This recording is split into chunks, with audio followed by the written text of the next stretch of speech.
Silent night, starry night, all is calm, all is bright, round the forest, parents and young, gentle creatures, everyone, home in burrows deep, home in their burrows deep. Hello and welcome to Act Statistic with Milan, Jung, and Gita over there.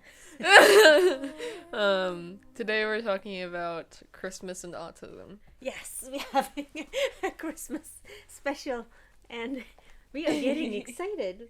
I was asking you whether we could actually say that this Christmas is like a dream for any autistic person, but we weren't sure, so With our family. no, I was referring to the fact that you're not allowed to gather in big crowds now this Christmas because of the COVID. We wanted to do a Christmas special because we know for a fact that big gatherings and holidays can be really stressful for Yeah. autistic people. So we wanted to talk about that and how you can make an autism-friendly Christmas. Autistic people don't like surprises a lot of the time when it comes to like presents and stuff.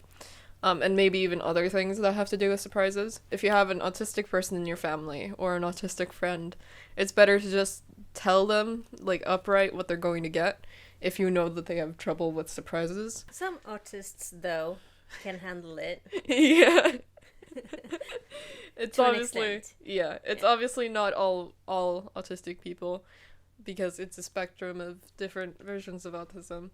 But it is extremely common for autistic people to not like surprises and to prefer to have to know what they're going to get Yeah. ahead of time, even if you don't give it to them immediately. I mean, it's no fun for them. It's Yeah. just like super stressful. Yeah. And they're like making up things in the head, like what if I don't like it? What if I'm not thankful enough? Or Yeah. stuff like that. Yeah. Another common thing that is not as commonly talked about, but is also pretty commonly talked about, is the fact that gatherings, like huge gatherings on Christmas or Thanksgiving or whatever, can be extremely difficult as well.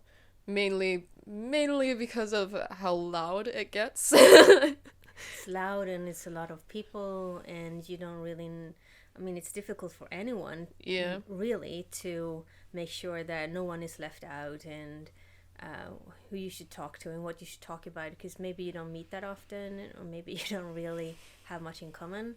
So it's hard to come up with a topic to talk about. Yeah. It can also be the different smells and stuff that can Yeah. be overwhelming. Sitting at a big diner or dinner table and eat for a long time, that might be also kind of difficult. Yeah. So loud noises in general are really hard for a lot of autistic people, which means that huge gatherings during Thanksgiving and Christmas and stuff can be extremely stressful. And because people are excited and people are happy and they talk really loud and they laugh a lot, and children might be like Screaming. screaming out of excitement, though.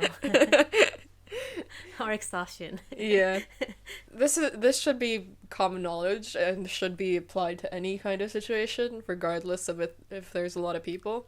But it is very important to remember that autistic people very often have hypersensitivities to certain textures and stuff in food. There's a lot of jokes about how you can only eat one thing and then you kind of just eat that and you don't have any other kind of safe foods. You know what?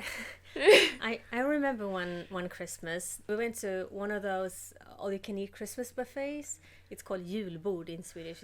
It's a big thing and it's super expensive. But it's like huge. You have like not thousands, but it feels like it's like thousands of dishes, and it's all super yummy. So we paid a lot of money to go and eat that, and you had like just rice. I think I wanted to try some things, but I was too scared to. And in some cases, I just didn't like what they looked like. Yeah. Like, even though I wanted to try them, I still stayed away because they looked weird. It was expensive. It was expensive, and you ate rice. We eat rice every day at home. So I was like, right. That's okay, as long as you're happy. Merry Christmas and Happy New Year. Silent night, starry night, snowfall makes the meadows white. Huddle close to keep family warm till